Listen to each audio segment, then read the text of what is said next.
Ferrari have had a much stronger start to the 2021 season as opposed to the 2020 season. They are currently in a close battle for third in the championship with McLaren, which is a step up from being only the sixth best team last year. One change that the team has undergone has been the arrival of Carlos Sainz as Charles Leclerc's new teammate. Leclerc has now revealed if Sainz has had a role to play in Ferrari's recent improvements. I'm your host Dillon Shelley, and first up on Formula World, Leclerc explains if arrival of Carlos Sainz has led to Ferrari's revival. Charles began by looking at the start of the 2020 season. The first part of 2020 was complicated because we had to accept that we had taken a step back, and it is never easy. Then we started to work really well in a constructive way. He then pointed out how the start of 2021 was better, but only marginally.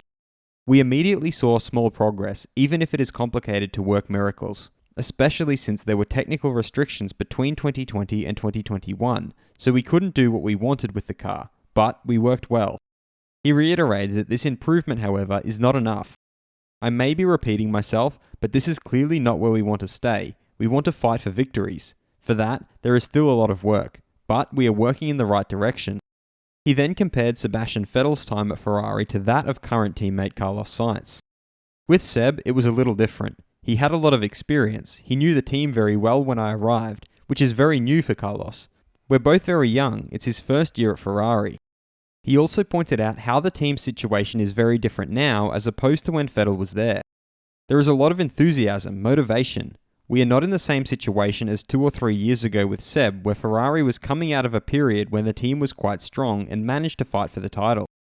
He then explained why their current situation gives them hope. We are no longer in a reconstruction phase. There is a lot of motivation to try to get back to where we want to be, which is to fight for the title. Seeing the improvements on the track, it gives us hope. He summed up his words by revealing if all this improvement is down to the arrival of Carlos Sainz. Everyone in the team is happy. They want to go back to the track to show the car's progress. It's a little bit different. I don't think it's Carlos especially, but the situation that lends itself to it. Fast feed. McLaren's Daniel Ricciardo has explained how in Monaco the run-up to the race the drivers walk through the crowd in the pit lane to get to their car.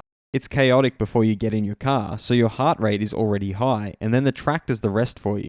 It's a whole aura of boats, people on the circuit, and drinking and partying at the end of the day. He thinks the lack of that will probably feel a bit empty. He's a bit scared not to get too excited, but feels that the circuit itself is so intense that it will always be special. His teammate Lando Norris does not think that his qualifying has been bad. He added that Q1s and Q2s have been very good, and the first run in Q3 has often been very good, but in the second run of Q3 it has gone downhill a bit. However, he pointed out that it has all been for different reasons. In Spain, he had damage to the car. In Imola, it was because he went off the track. In Portugal, he went too early and ended up behind the Aston Martin. They all had a reason, which is why he is not too worried about his qualifying form. Retired F1 driver Ralf Schumacher is of the opinion that Aston Martin driver Sebastian Vettel's task in the coming races will be to dominate his teammate. He has to as a 4-time world champion.